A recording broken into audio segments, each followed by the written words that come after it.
being max HP for remove too, which is simply incredible.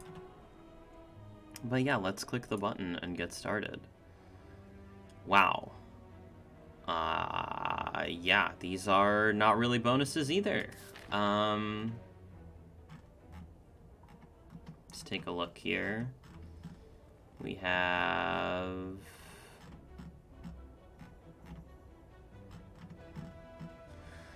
not exactly the paths that I'd like to see either, to be perfectly honest. Yeah, wow. Not particularly enjoyable, these paths. The only way to get 3 elites is to take a floor 6 elite before a campfire. Which I don't really like. The only shop is on a path that doesn't really look super appealing. The only early shop, anyway. And, yeah, neither of the late shops look that great either. There's technically a way to get 2 shops and the Spicy Elite, but that would be... yeah, I think that the one thing that is basically decided for us here is that we're going to be starting on this node. And then we'll have a big decision to make here. Yeah, there will be a big decision to make here. But choosing between here and here is going to be something that we won't really be able to do until we have the information of what our outcome from here is, and yeah, at least we have Slime Boss at the end of the act, which is very free. Basically, any Watcher deck that's good is going to pretty much obliterate Slime Boss, so that's quite nice. But yeah, other than that, these options are not spectacular. The Lament start is, I would say, pretty useless on Watcher. Like, yeah, generally speaking, pretty crap. Choosing a colorless card is also not something that I put a ton of value on. Finesse and Flash of Steel can both be okay, but they're not great by any means. Deep Breath would be, like, the big hit here. Dark Shackles is also, like, kind of an interesting card on Watcher, but you really don't want to be adding any kind of block cards to your deck. The reason that Finesse is okay is because it cycles itself. Like, Swift Strike, I guess, is okay. Like, Dramatic Entrance might be alright, but not, I don't know, not even that great. Let's take a look. I'm curious. I am curious. What would we take? What would we not take? No, not the Reddit. The wiki, please.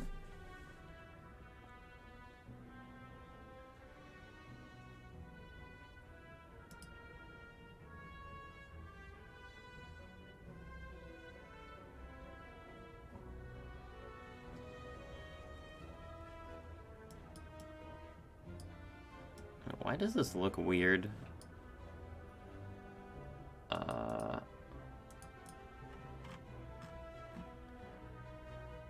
What? Who messed this up? Hello? It looks all gross now. It's like impossible to navigate. Okay. Let's see, we have Bandage Up, crap, Blind, garbage, Dark Shackles, like, okay, not great. Deep Breath is good, Discovery is bad, Dramatic Entrance is bad, Enlightenment is bad, Finesse and Flash of Steel are okay, Forethought is awful, Good Instincts is bad, Impatience is bad, Jack of all Trades is bad, Madness is bad, Mind Blast is bad, Panacea is bad, Panic Button's bad, Purity is bad, Swift Strike is okay, and Trip is okay. So we have like, wait, how many? 1, 2, 3, 4, 5, 6, 7, 8, 9, 10, 11, 12, 13, 14, 15, 16, 17, 18, 19, 20. Oh my god, there's 20 of them? And 1, 2, 3, 4, 5? 5 are good? Wow, that's very bad. That is excessively terrible. So this option sucks. This option really sucks. This option is completely awful. So we're basically either taking 18 damage for a random rare relic, or we are swapping here. Now, the good news with 18 damage for a rare relic is that we can take a relatively conservative path through this act if we need to do that. We can go here, here, here. We can go here. We can go up through here. We can grab these 2 late elites, and that's fine. So, you know, there is some upside there. I would like to be able to take the spicy elite here. I do think that taking the spicy elite is generally, like, if you can only take 2 elites in an act, you should probably try to take the spicy elite if that's possible. Especially late. Just because, like, the later you encounter your elites, the more valuable they are. Now, with Watcher, that's potentially a little bit different, just because, like, it's not really... a lot of times you're pretty strong, and elites aren't going to be that much of an issue for you anyway. But that's not always the case, right? Like, it can certainly be true that you can struggle in Act 1 as Watcher. And I think that, like, the whole Watcher dominates Act 1 every time thing is kind of a myth. Like, it is certainly the case that when Watcher wins Act 1, she wins it really hard, but, you know, you can definitely struggle in Act 1 as Watcher. It's definitely possible for that to happen. So yeah, we're either taking 18 damage for a rare relic, or we're losing the starter and going with the boss swap. I do think that this is a relatively good Act 2 boss swap. You know, we can take 3 elites. If we come up here, do this. Easy 3 elite path, no problem. We can also, you know, like I said, there's this conservative path, which, you know, is very nice. I'm just not a huge fan, personally, of the boss swap, as I've detailed many times. Rare Relic has some incredible high rolls, right? You know, you have your gambling chips, your incense burners. For Watcher, Fossilized Helix is, like, really, really, really, really good. Let's see. Like, I guess Dead Branch, although it would kind of ruin our strategy, is probably, you have to consider that a pretty big high roll. Like, even something like Duvu Doll, just 1 strength on Watcher is pretty phenomenal. Isn't boss swapping on Watcher usually pretty strong? Yeah, it is. It is, for sure. Generally speaking, yes. But I don't usually like to do it because it's just not... it's not how I prefer to play the character. And I have basically, at this point, proven that you can... win a very, very, very high percentage of your games, even if you do not swap. So, yeah. 18 damage is not really... I mean, it's probably the second best. Because you're either taking a curse, damage, max HP, right?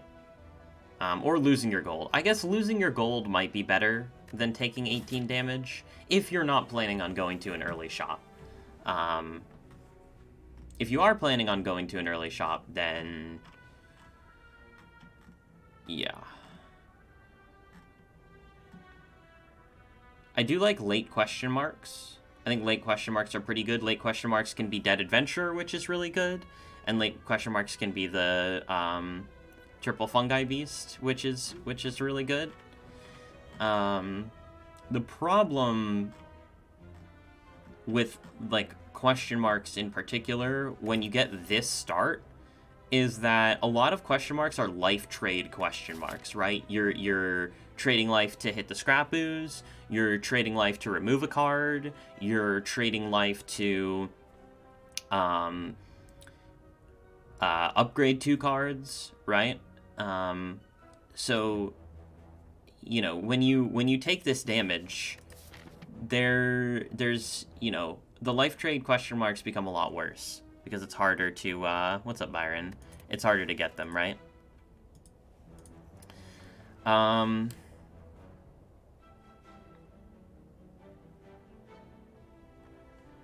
I saw a really great video by Terrence the other day where he talked about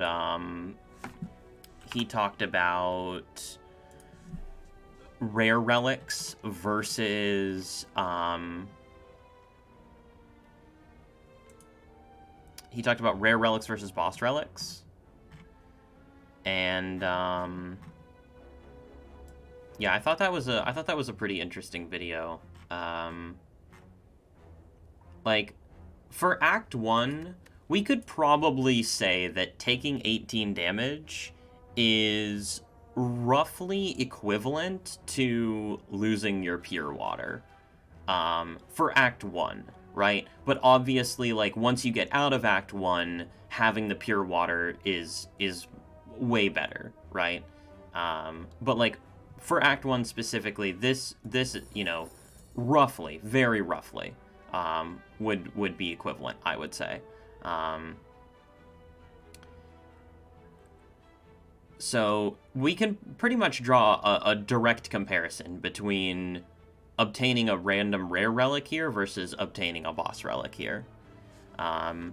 Like, the thing with the rare relics is that none of them are going to, you know, none of them are going to lose you the run on the spot. Not that you're really going to lose the run on the spot with the boss relics either when you're playing Watcher, but some of them do make it considerably more difficult, right?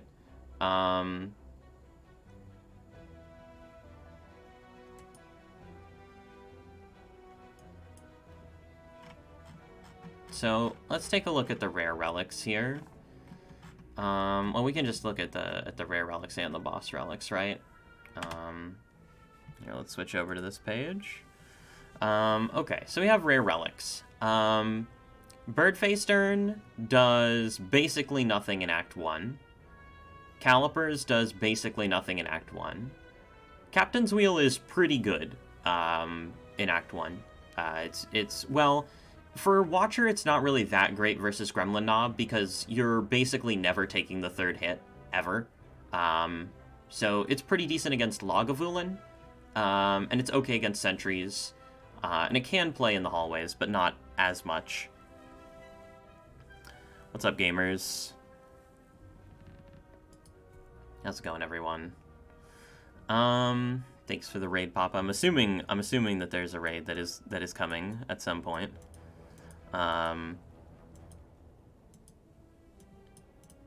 We're just doing some evaluation here. We currently are looking at 18 damage for a rare relic versus the boss swap. So we have, like, bad because they don't do anything, right? So we have 2 bad, 1 decent. There it is. 1 decent. What's up, Guppy?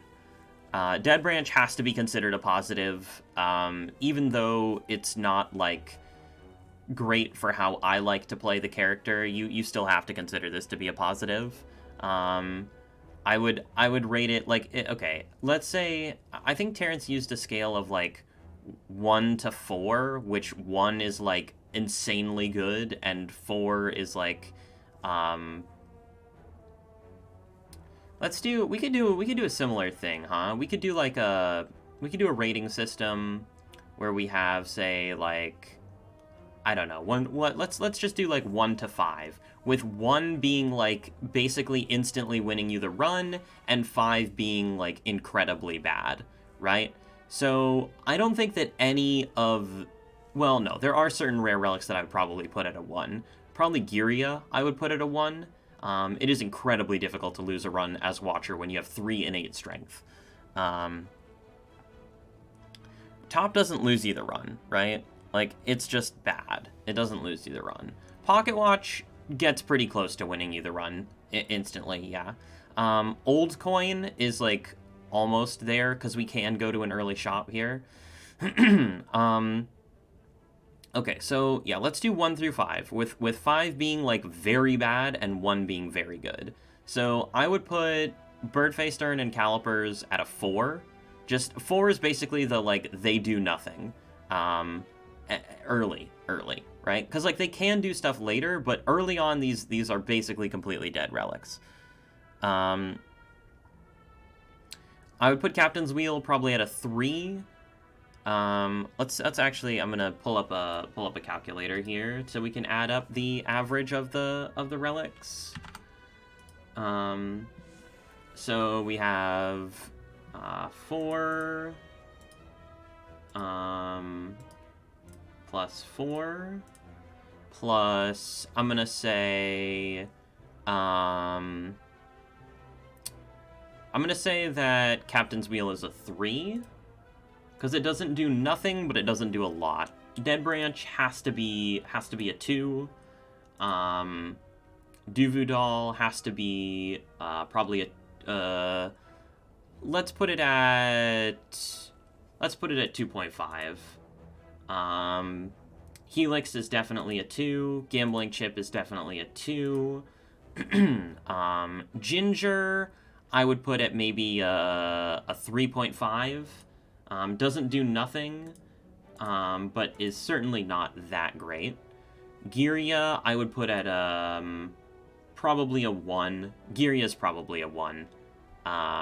Maybe a 1.5. We'll call Giria 1.5.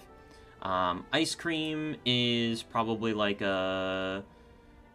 It's not actually as good. Yeah, let's call Ice Cream a 2.5. It's still decent. Incense Burner is definitely a 2.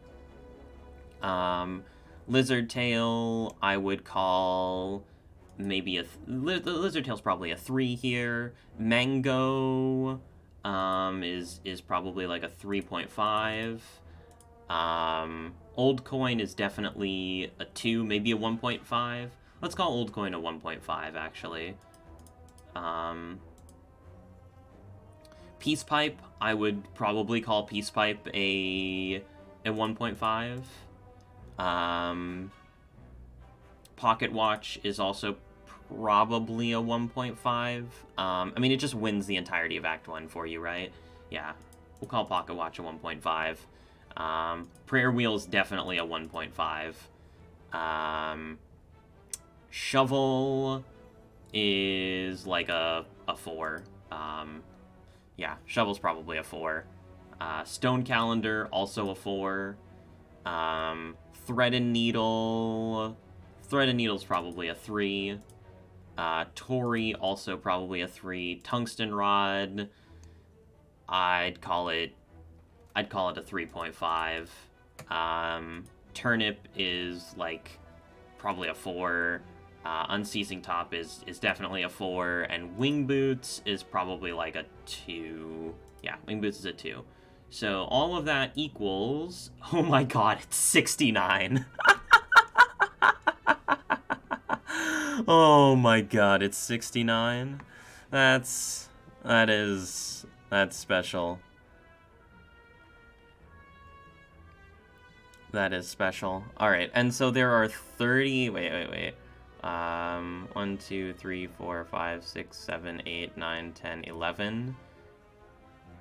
I forgot to include Cloak Clasp and Goldeneye. Hold on. So there's 22, 25, 27. So hold on. We need to add Cloak Clasp, which is probably like a 3, and Goldeneye, which is probably like a 3.5.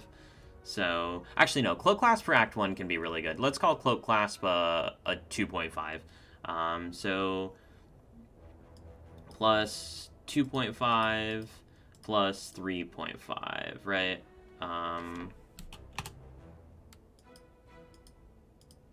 Okay. Actually, no. Let's call it a 3. Plus 2.5 plus 3 equals 74.5 divided by 27 is 2.75. Okay. 2.76 we'll call it. Or let's just call it 2.7. Let's round down. All right. So on average, the rare relic is about 2.7 worth of value. And now we move on to the boss relic, right? Which we will do our own assessment on here. Okay, so Astrolabe, I would consider to be, generally speaking, overwhelmingly positive. I would put the Astrolabe at probably a 1.5. Now, it can screw you over, but usually Astrolabe is very good. Black Star, also generally speaking quite strong, especially with the fact that we can take a relatively conservative path early on if we need to. I would put Black Star probably at a 2. Crown is definitely a 5. One of the worst. And Bell, I'm not going to put it a 5 just because the average of Bell is probably closer to like a 3.5. But Bell can be very bad. But we'll call Bell a 3.5. We'll call Dripper a solid 2. We'll call Curse Key a 2.5. We'll call Ectoplasm a 4.5, actually. We'll call Empty Cage a 2.5. Fusion Hammer, probably a 2. P-Box is a 1. Philostone, probably a 2. Dome, probably a 1.5. Pyramid is a 1. Sacred Bark, I would call probably a 4. Maybe even a 4.5. Let's call it a 4. Slaver's Collar, I would call probably a 3. Snecko Eye is... we'll call it a 1.5. Sozu is like a 4. Maybe a 4.5. We'll call it a 4.5. Tiny House is like a 4. And Choker is probably like a 3. So we add that all up and we get 51. There are 1, 2, 3, 4... Oh, we have to add up the Violet Lotus as well, and I would count the Violet Lotus at probably a 3. So 54. So 1, 2, 3, 4, 5, 6, 7, 8, 9, 10, 11, 12, 13, 14, 15, 16, 17, 18, 19, 20. So divided by 20, and you get 2.7. Wow. Okay. Well, it's exactly 2.7. So, what did we learn? Nothing. Thanks, Flower. Appreciate it. Will do. Have a good night. Conclusion. Nothing matters. Do whatever. Yeah. So what I assessed was that yeah, they were both 2.7. What I assessed was that and now this was just a very, very brief assessment. Like it's very possible that I'm, you know, a bit off base here in one way or another. But essentially what I assessed was that the 18 damage, this is more just for Act 1, right? Because Act 1 is what we're immediately faced with, so we need to think about what's best for right now, and worry about later. And what I assessed was that losing the Pure Water is roughly equivalent to taking 18 damage for Act 1. Yeah. Yeah, boss relics are definitely higher risk, but they're also higher reward, right? The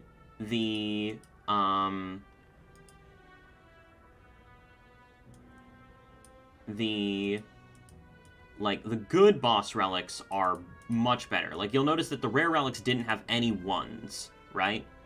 The rare relics have no ones, and the boss relics have a few ones in there.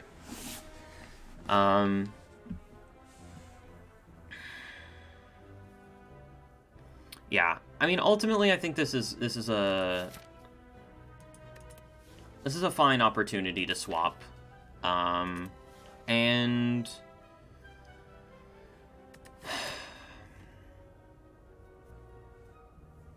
yeah, I'm kind of feeling the swap. I don't know why. We could calculate the variance technically. I'm not really. I don't know. Not really into it. I don't feel like I need a number for that. Yeah, it would have been nice to do it in a Google Sheet, but I'm too lazy. Yeah, I mean, with the ability to take a somewhat conservative path and the ability to take a more aggressive path, I think the boss swap is just fine. Okay, Astrolabe. Astrolabe is great. I think we hit... There's some argument to be made for strike, defend, defend. But I think it's probably still triple defend here. On average, you probably get, like, 1 attack, 1 utility, 1 block out of this. Less OP P-Box. Yeah, I mean, it still can be very good, right? So certainly 2 defends. That is abundantly clear. And then we just have to decide whether we want to do 1 strike or not.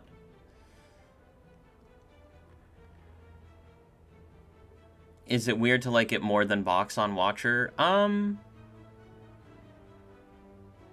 Need to assign values to all the cards before deciding? No.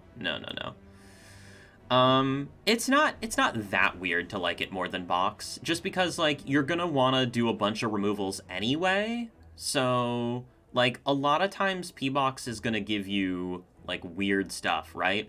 At least with Labe, you know that you're just getting, like, the steadiness of strikes, right? Whereas, like, sometimes Box can be a little strange. But generally speaking, even the worst cards are quite solid when they're upgraded, right?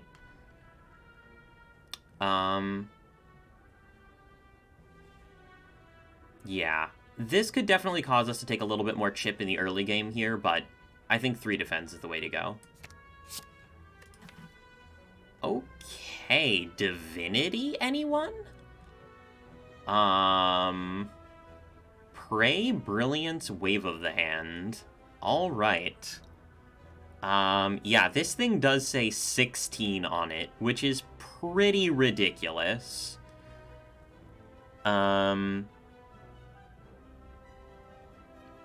Yeah. Wow. Okay. Yeah, that's... Yeah. That's pretty good. That's pretty darn good. I do think we start here, and then we'll go here, and we'll make our decision. Uh-oh.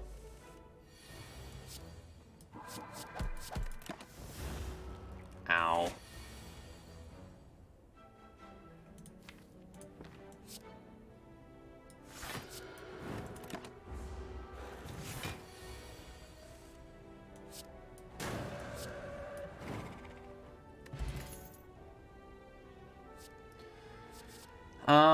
Crescendo, Halt, or Foreign Influence.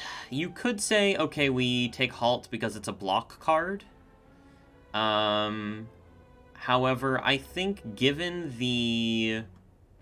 Wave of the Hand is definitely the odd man out here. I think given the size of the deck,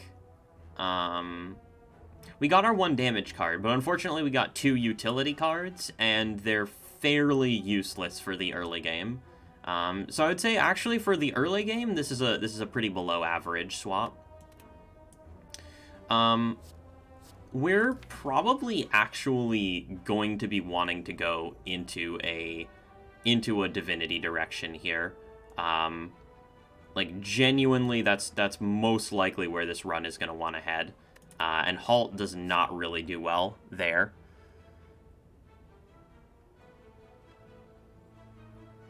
Brilliance plus is 3 strikes. Yeah, it really is. It's kind of ridiculous. Yeah, I don't think that we really want any of these. We certainly don't need more damage right now. Certainly do not need more damage.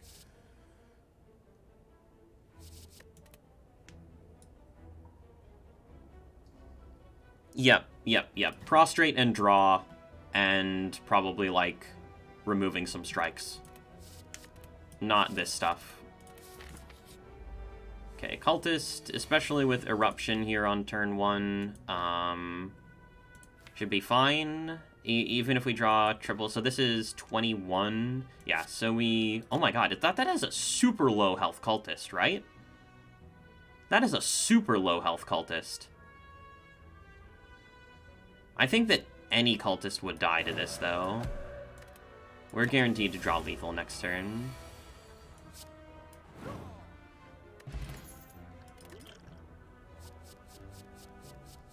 There it is. There it freakingly is.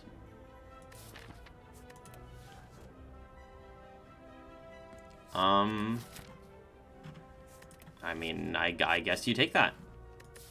I guess you take that.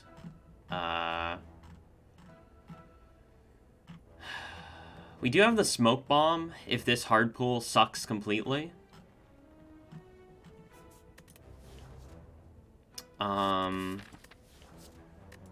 I mean, this is block. It's 0 cost.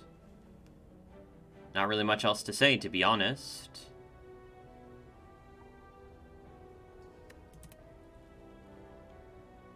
Hand of Greed or Apotheosis? Yeah, that's a tough one. That is quite a tough one. It depends on what character you're playing. I think for Ironclad, Hand of Greed is... Oh. Silent, I'd probably go Apotheosis. But it's tough. It's definitely tough. Both are great. Both are really good. And I think it does slightly depend on your pathing, which obviously we can't see. I think Ironclad and Watcher are firmly in the Hand of Greed camp. And I think Silent and Defect are going to lean more towards Apotheosis. But yeah, Silent really likes Defend Plus and Strike Plus for the early game, genuinely. And Survivor Plus and Neutralize Plus. Like, honestly, all of the starter deck upgrades really play for the Silent in the early game.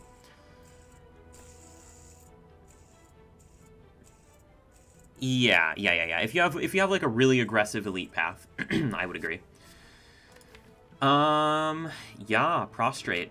I mean, I think we'd be foolish to ignore it here. The deck's relatively small, and we have a Prey and a Prostrate, which means if we play Prey twice and Prostrate once, we're in Divinity, which is pretty bonkers. And we could go left here.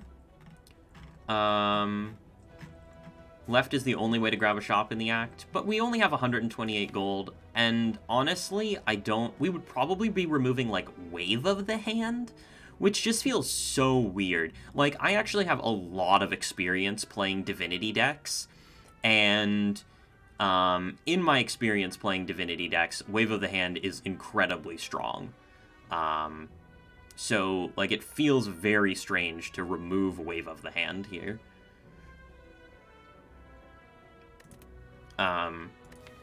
Like, you're probably not removing a strike, right? I guess you actually could remove a strike here. Genuinely, I think you could remove a strike here. With the Brilliance added, it does feel like strike remove is somewhat on the table. Just because the Brilliance is so much damage with what we currently have, right?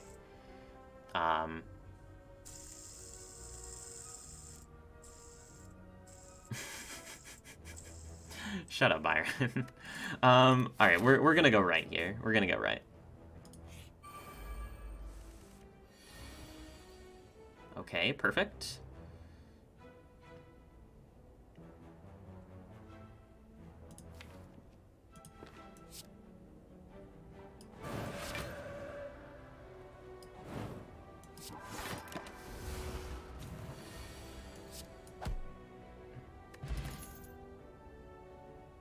Okay. No potion. And an interesting card choice. I genuinely think that Evaluate has some legitimacy here. It is kind of like a delayed backflip, which does very well when you have Mantra and you're trying to cycle. Empty Fist is weird. It's weird with Divinity. Like, genuinely, this feels like a deck where if we get, like, one Scrawl, we just don't even want Eruption in the deck anymore. This deck really actually feels like we could straight up remove Eruption and we would end up being okay. Evaluate is a bad shrug. Yeah. Oh, yeah, that's right, because the Insight has to draw too. Yeah, Evaluate is a bad shrug. It's true. I mean, yeah, Evaluate's probably not good here. It's probably not. But, I mean, it at least has to be considered, because, again, I have played these Divinity-style decks a lot. Evaluate is not really the card, though. The card that you want more for this deck is probably Protect. Protect ends up performing very well with Divinity because, number one, it's a decent front load block. Number two, it retains, which is good. Just having the retain keyword is very powerful. Number three, Divinity provides you with a lot of energy, and you need to be able to spend that energy on the turn where you have Divinity, and having a 2-cost block card that you can spend energy on is actually genuinely pretty solid. So if there was a Protect on this screen, I would click it. But there's no Protect on this screen, so...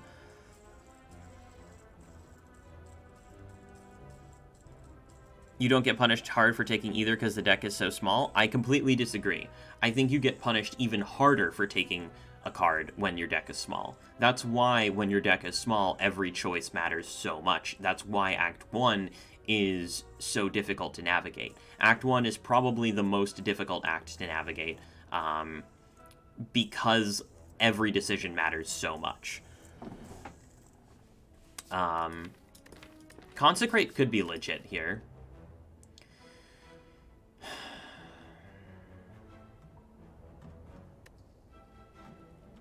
Just another solid damage card, especially going into hard pools. And we're going into 3 hard pools here, and we really don't want to rest here, right? We're heavily incentivized to not rest. Because the Eruption upgrade, if you thought the Eruption upgrade was important when you didn't swap, when you did swap, Eruption upgrade is even more important. So right now, basically, every fight ends when we play Eruption, right? That's sort of the idea, is that we essentially want every fight to end when we play Eruption. And if that doesn't happen, then we're kind of in a world of trouble here. Consecrate can help make that happen. Let's think about how we play out against, let's say, like, we have 3 block cards in a 12-card deck, so on average we draw, like, 1.5 block cards per turn. And that equates to an average of, like, 17... Divided by 3 is 6. So we average about 9 block per turn.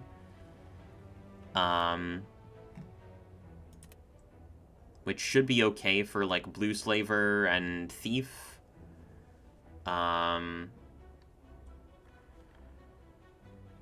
Navigation.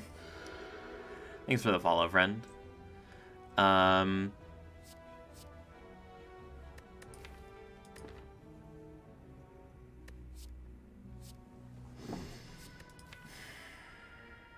The thing is that if you're doing this kind of deck, you really want to be able to block in and stall, right?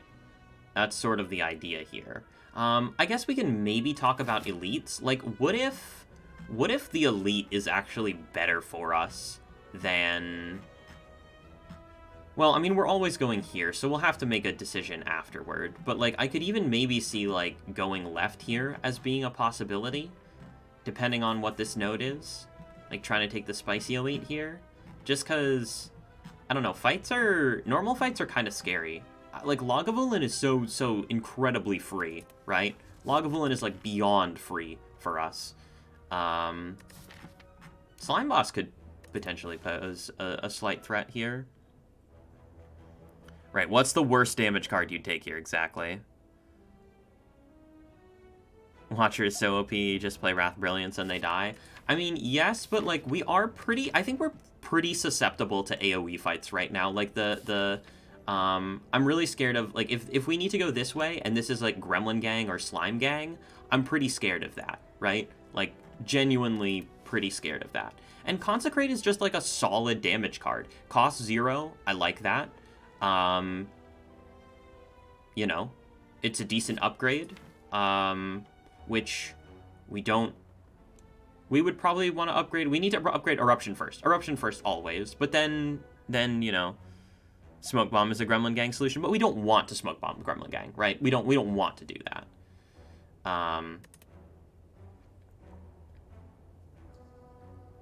Yeah, 24 AoE for 0.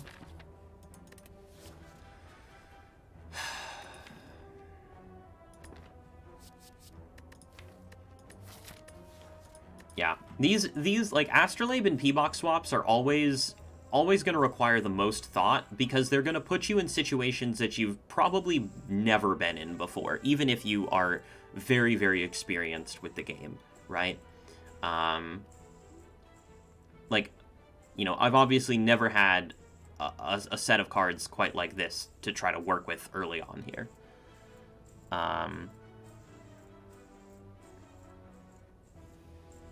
Insights are generally good with Divinity. Yeah, you're not wrong. You're not wrong.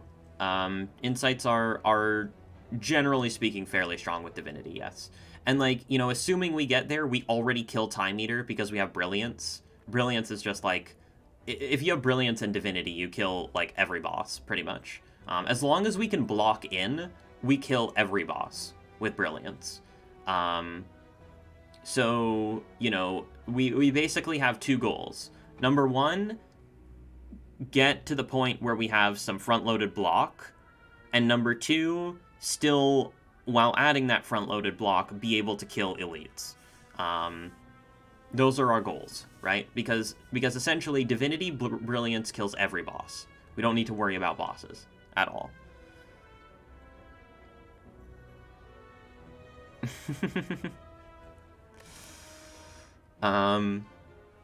So the question is, do we take the front load card, or do we take the other front load card, right? Because we don't really have front load block right now, and you need front load block in a deck like this. You absolutely need front load block. I guess, like, Third Eye would potentially be better than Evaluate here. It blocks for 1 more, and the Scry is... Well, the Scry might actually be... Yeah, I mean, the problem is that Evaluate is just such a small number, right? Like, the upgraded Evaluate, like, if we go into Act 2, depending on what happens, of course, but, like, if this was Evaluate Plus, Snap Pick. Evaluate Plus, huge card. Evaluate Minus, very much not as much, right? 10 is an enormous number on a 1 energy block card. It really is.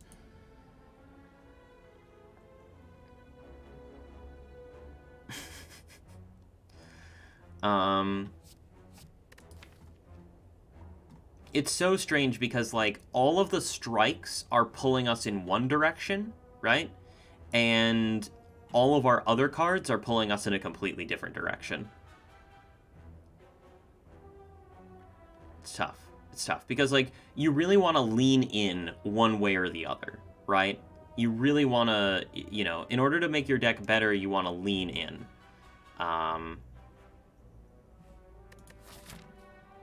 And we don't really have, like, the problem is that we don't have an amazing potion solution.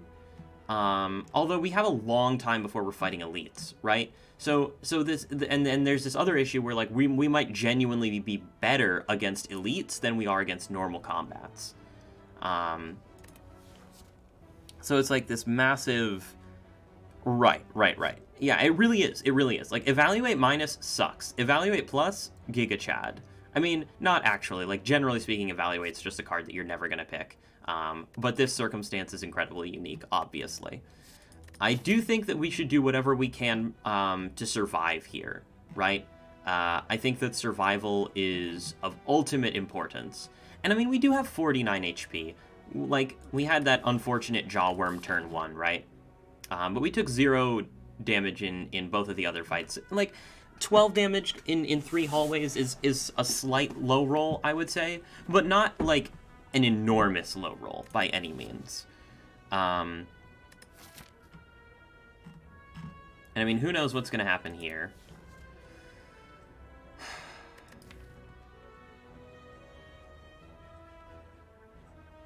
I mean, we could just skip, too. We could just skip. Like, genuinely skip is also on the table here.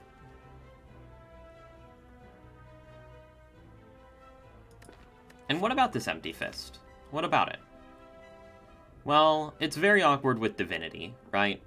Which is, you know, a direction that we're heavily incentivized to go in.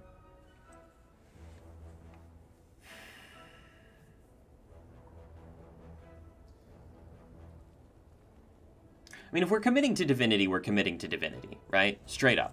Straight up. If that's what we're doing, that's what we're doing. We've picked the Prostrate. I think that it's clear that that is what we're doing. And so if that is what we're doing, we need to lean into it. I need to let I need to sort of kick off the rust here and play this run. I have died 4 times in Act 1 in a run, that is true.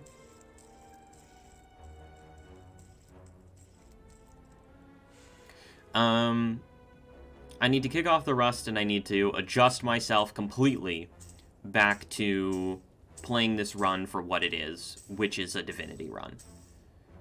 And I think, genuinely, in a Divinity run, this Evaluate is, like, fine to even good.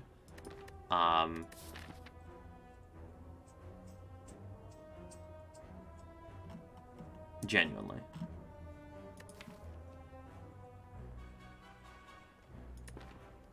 Am I insane for thinking that? It's really the strikes that are throwing me here. It's really the strikes that are throwing me. Like, without the consistency of actual block cards to block in, you know? And it's not like we're adding this Evaluate for free. Like, it is a card in the deck, right? And that's awkward.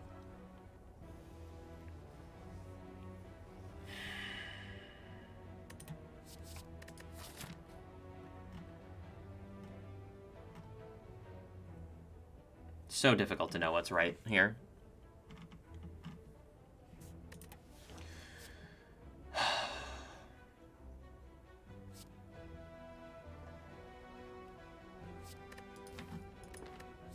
What is Consecrate actually doing for us? Like, it adds... Okay, how many attacks do we have? We have 1, 2, 3, 4, 5, 6 attacks. We have 6 attacks in a 12-card deck. Which is honestly not even that bad. I I think against single targets with the Brilliance, we're very good, right? 32 damage for 1 energy base, and then it gets increased with, you know, when we play these, right? So that's you know, single targets we're pretty much fine. It's really like the Gremlin Gang and the Slime Gang are where we are scared, right? Yeah, I think it has to be the Consecrate. We'll pick up better block cards later. Okay. With the Consecrate added, I feel fairly comfortable removing a strike here. And that is something that we definitely could have / should have talked about. But yes, with the Consecrate added, I think removing a strike is very much within the realm of possibility. I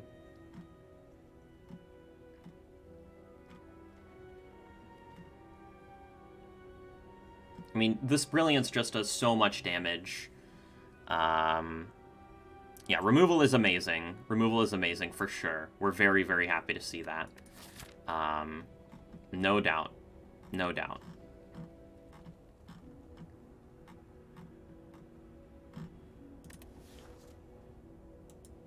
We certainly click it. Again, any fight that goes long, we outscale easily. Easily we outscale, right? Because we have, like, as soon as we shuffle the deck, like, we play Pray twice, Prostrate once, and we win the fight, right? So any fight that goes more than, like, 3 turns, we instantly win. We're basically only concerned about fights that are going less than 3 turns. And what I would say is that there's 2 ways to go about that. Number 1 is to try to add a whole bunch of offense to your deck in order to try to just kill everything immediately. And number 2 would be to try to add defensive consistency to your deck so that you can block in on the early turns and then turn around and do the big damage when you want to. And, like, we have the insights for help with drawing attacks, right? And like, we have Divinity and Wrath, which is kind of like, you know, we can use Wrath, and Wrath is going to be enough for a very long time with this Brilliance doing massive damage, right? Find Scrawl? Yes. Scrawl is exactly what we want, right? Scrawl is everything that we're looking for. I mean, Scrawl basically, like, almost instantaneously wins us the run. I'm gonna be honest. Like, that's how good Scrawl is here. We would be very close to just straight up winning the run if we found Scrawl. Yeah, I do think we can remove a strike here. And now the question is, that's a shrine, and we know what shrines mean. We know that this is most likely a combat. We talked about late Spicy Elite and how we would like to do that. Depending on the outcome of this combat, we could even consider going to this Elite. Although I do still feel as though the Eruption upgrade has a lot of merit here. Especially given the fact that we really don't have any other high priority upgrades, like maybe the Consecrate upgrade. But still, like, this path gets multiple fires, whereas this one does not. Yeah, it's probably still this way. It's probably still this way. Yeah. Okay, Red Slaver should be alright for us. 9 plus 32 plus 10 is a kill. So yeah, Consecrate already paying dividends here.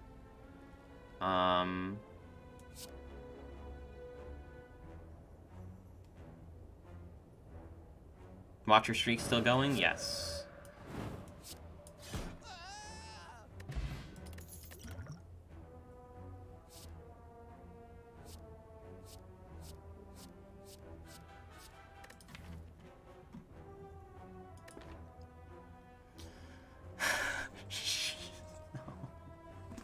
No! No, say it ain't so.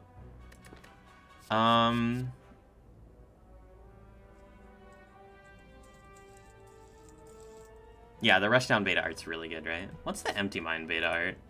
Oh. Yeah, I like this. I actually really like this art. The Protect beta art is obviously goated.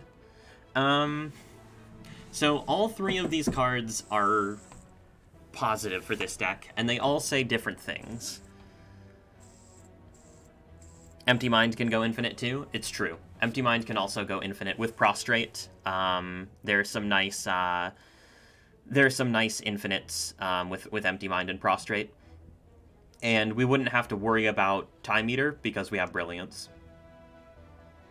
And Brilliance, Divinity Brilliance when you're cycling Prostrate, just does like 150 to 300 damage. Just like, I don't know, it scales so incredibly fast. I mean, already, right, this card default in Divinity does 48 damage, right? You play, like, the first time you go Divine, you've already added 10 damage to this card, so it's effectively doing 26 times 3, right? So 78 damage the first time that you play this in Divinity for 1 energy, and then the next time you play it in Divinity, it does like 100 damage, and then the next time it's 130. Like, it just scales out of control very, very fast.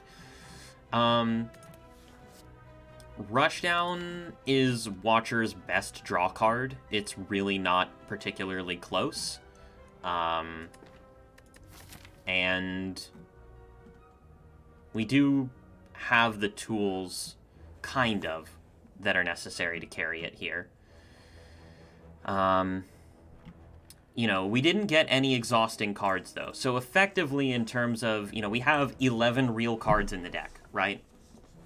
So effectively, in terms of removals, we are relatively behind for the infinite. What's up, Pork? Thank you. Yeah. Empty Mind is super legit here. It allows us to cycle the deck faster. It gives us an exit. It plays very well with 0-cost cards.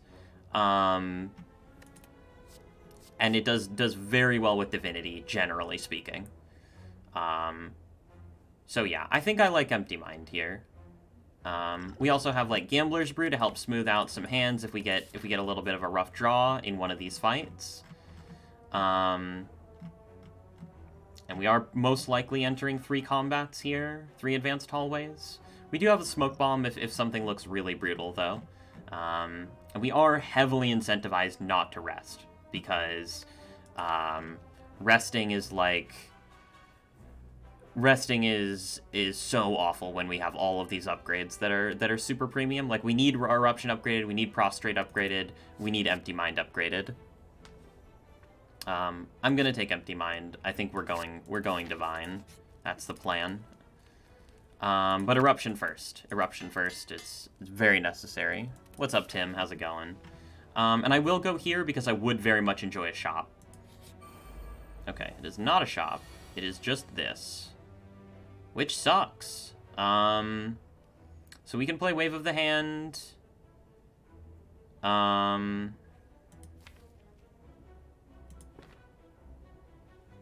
Basically, any enemy that doesn't attack us on turn 1 is a complete pushover. If it attacks us on turn 1, we could be in some trouble.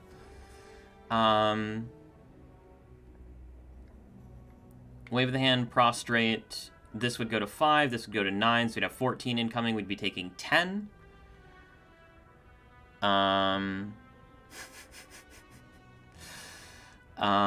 We would be able to play Consecrate, play Strike here.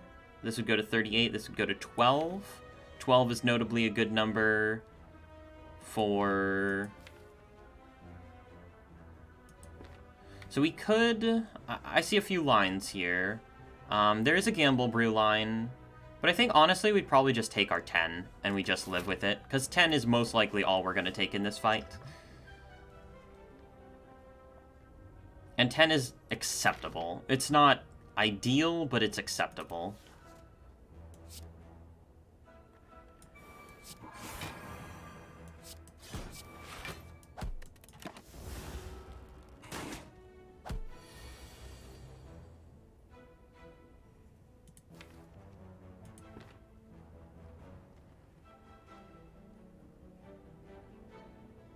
Okay, we try to draw Eruption here.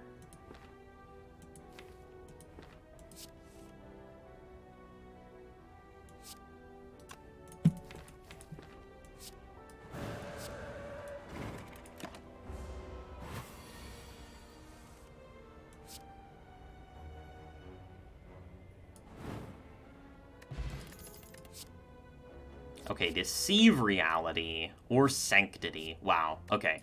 Now these are cards that... These are the block cards that you want to be taking when you are doing Divinity stuff, right? Sanctity is excellent because it draws. We do have access to zero-cost skills. Sanctity Empty Mind with the Prostrate. Does that get us to infinite somehow? Not quite, but it's close. Yeah, I think it has to be Sanctity here. Just has to be Sanctity.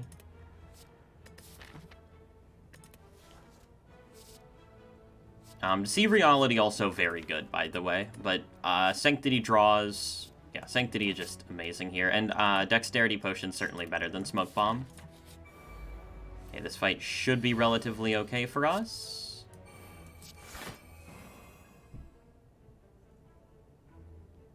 And definitely play the Prey over the Empty Mind here.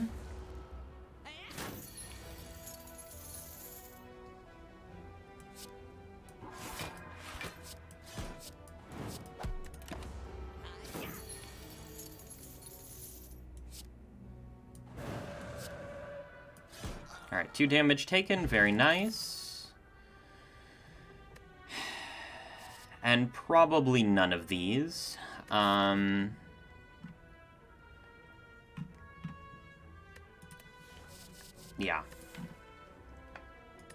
Yeah, probably none of these. We have plenty of damage in the Brilliance. Yeah, I think it's the streak. Yeah. I mean, streaks are fun, right? Streaks are just fun. Like, they don't... I fully acknowledge that streaks don't really mean anything in terms of, you know, like... They're just fun, right? They're fun as a viewer, they're fun as, you know... There's just a lot of intrigue. And, you know... Ultimately, like, I'm gonna play however I want to play, right? And if I want to take the run a little bit more seriously and, you know, take more time on it, that's what I'm gonna do. And, yeah.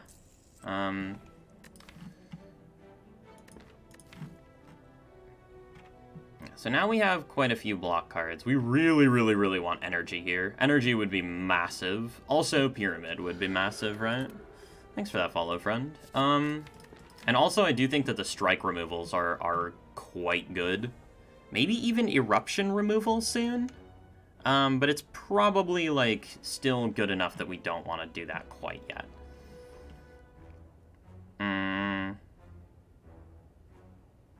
But yeah, energy would be absolutely massive here. I just don't think that, like, Wheel Kick is way too expensive. So Wheel Kick is just a really awkward card. Like, I usually just completely pass over this card when I am, when I'm playing, like, my normal runs. Because, you know, it's not really a card that you take. It is a draw card, but the problem is that it costs 2 energy, right? And so it's like, generally speaking, draw and costing a lot of energy don't really go together. Now, the notable exception here is Snecko, right? If you take Snecko and you have Wheel Kick, that is an incredibly powerful combination. Because, like, draw is good with Snecko, and high-cost cards are good with Snecko, right? But, like, outside of that, just not that great. Third Eye is also not awful here, but we do have, like, we don't have a ton of damage cards in the deck right now. We only have 4, 5, 6 damage cards in the deck, so we really don't want to overload with damage, or with block. And we have decent block already, right? Like, we have Sanctity, we have Prostrate, we have Vigilance, we have Defend, and we have Wave of the Hand, which is like a pseudo block card, right? So, yeah, not really interested. I think that these potions basically solve all of the elite fights for us. Like, Dexterity Potion pretty much solves the sentries. Gambler's Brew solves Knob, and Lagavulin is already solved by virtue of it being Lagavulin.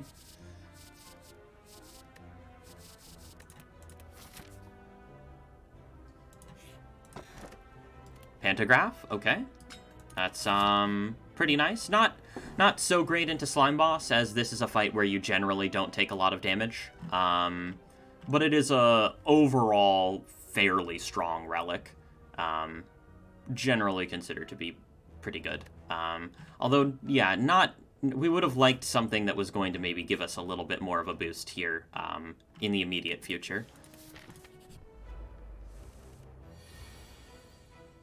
Okay, yeah, definitely do not like the idea of taking 18 here. So, this is probably a Gambler's Brew. Yeah,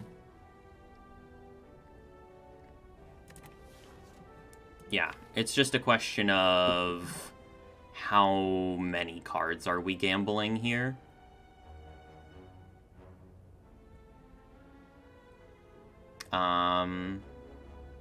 If we gamble into, like, Eruption and Brilliance, we can just split, right? And that's probably okay. If you want the seed, you can let me know after the run, and I will give you the, I'll give you the seed.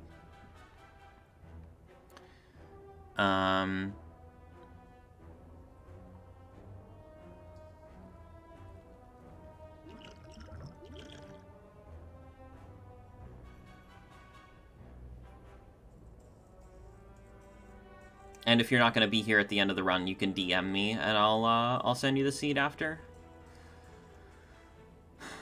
I think it'd probably be a full gamble, right? Because we're just looking for block here. If anything, we would keep Wave of the Hand.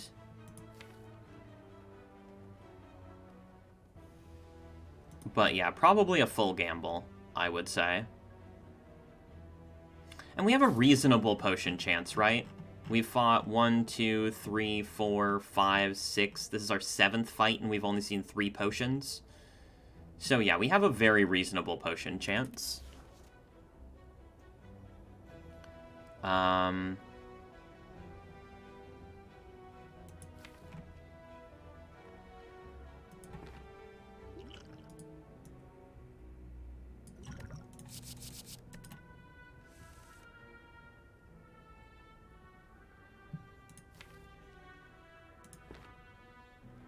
Alright, Vigilance, Empty Mind seems pretty good here.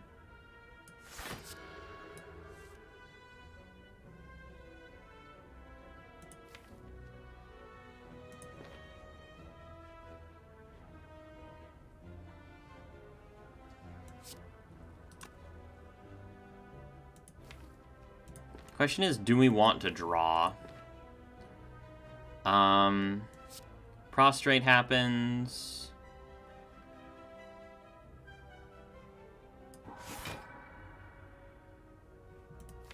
So Sanctity is a full block.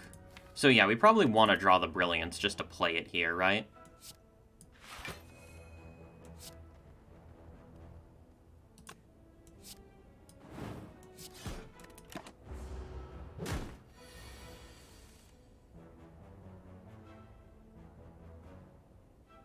Okay, so Eruption Strike splits.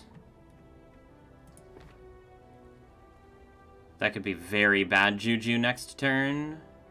I think that's what we have to do, though. Yeah, we can rest. It is possible for us to rest, and it's even possible for us to skip an elite here. Yeah, Brilliance just outright kills one of them. We have multiple exits. And we have the Insight.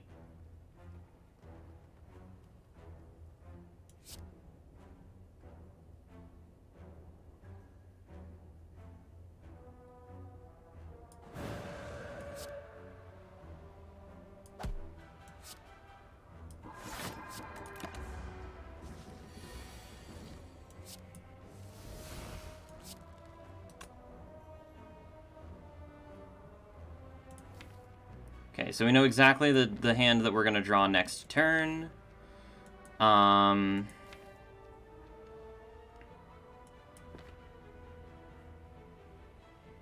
We are unfortunately a little bit off of killing here. So it seems like playing Vigilance is in fact in order.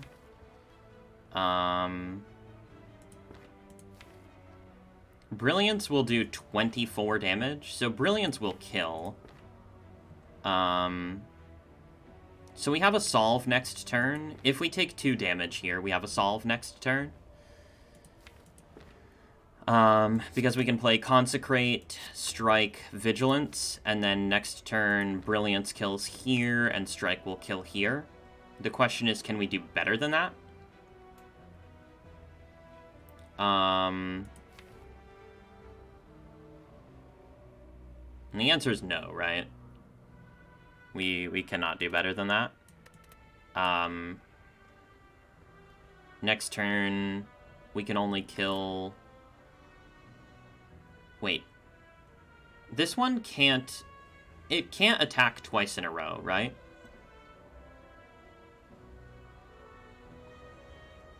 Can this do the big attack twice in a row? I think it can, right? F. Come on, Byron.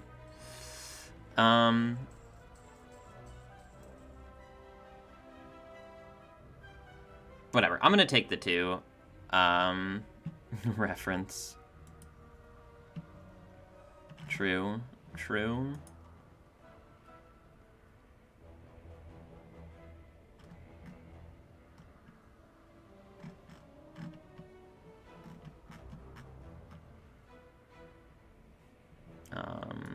Hold on. Where are you?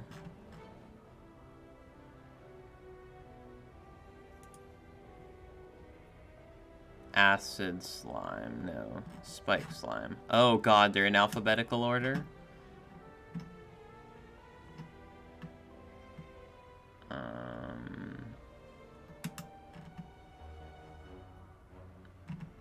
Spike slime, medium.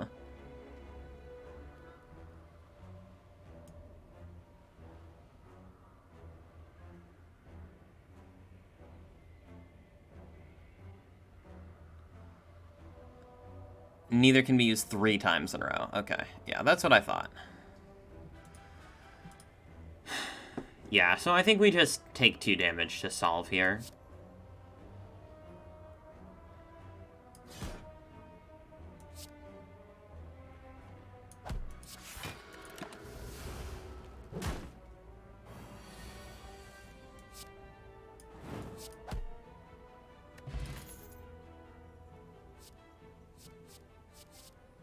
Okay, Fear No Evil, Wallop, Swivel. Wallop is one of the staple damage cards of a Divinity style of deck. But I think Fear No Evil technically gives us an infinite. Although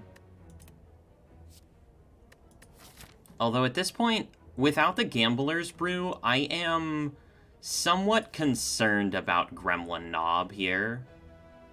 Without the Gambler's Brew, the Knob is definitely on my radar right now.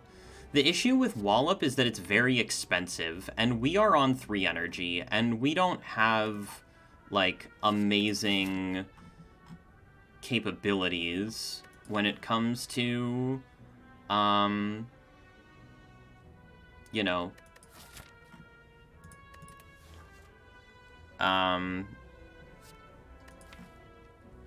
like, we don't have amazing energy generation right now, because we need another prostrate. Generally speaking, the idea with Divinity, is that unless you are a tiny deck that is cycling really fast, you need... Basically, you need to have the ability to go into Divinity with the first cycle of your deck.